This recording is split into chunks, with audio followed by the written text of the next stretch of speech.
पुराने जमाने में एक शीश महल था जो पूर्णिमा की रातों में चमक उठता था।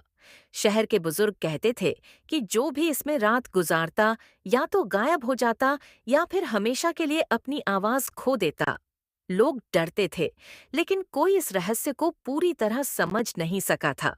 नूर नाम की एक गूंगी लड़की थी जो जन्म से बोल नहीं सकती थी।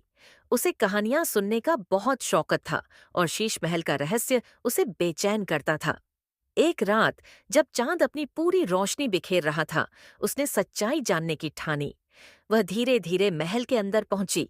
हर तरफ शीशे लगे थे जो उसकी हजारों परछाइयां दिखा रहे थे। अचानक एक अजीब रोशनी पूरे महल में फैल गई। नूर को महसूस हुआ कि यह रोशनी कोई साधारण चमक नहीं थी, यह एक शैतानी ताकत थी। शीशों में उसे अपने अलावा और भी लोग दिखने लगे, शानदार कपड़ों में लिपटे, चीखते हुए, लेकिन उनकी आवाज कहीं नहीं जा रही थी। नूर का दिल जोर जोर से धड़कने लगा। तभी एक पुराना शिलालेख दिखाई दिया जिस पर लिखा था, ये वे लोग हैं जिन्होंने इस महल के रहस्य को जानना चाहा, लेकिन अपनी आवाज खो बैठे। नूर को अब सब समझ आ गया था। ये महल अंदर आने वालों की आवाज को कैद कर लेता था। वह भागने लगी, लेकिन वही रहस्यमयी रोशनी उसके सामने आ गई।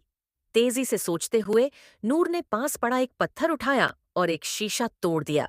शीशे के टुकड़े जमीन पर गिरे और एक अजीब चमत्कार हुआ। सैकड़ों आवाजें गूंजने लगीं, महल हिलने लगा और शैतानी रोशनी फीकी पड़ने लगी। नूर को अपने गले में कुछ हलचल महसूस हुई और फिर पहली बार उसकी जुबान से एक शब्द निकला, आजादी। शीश महल का जादू टूट चुका था।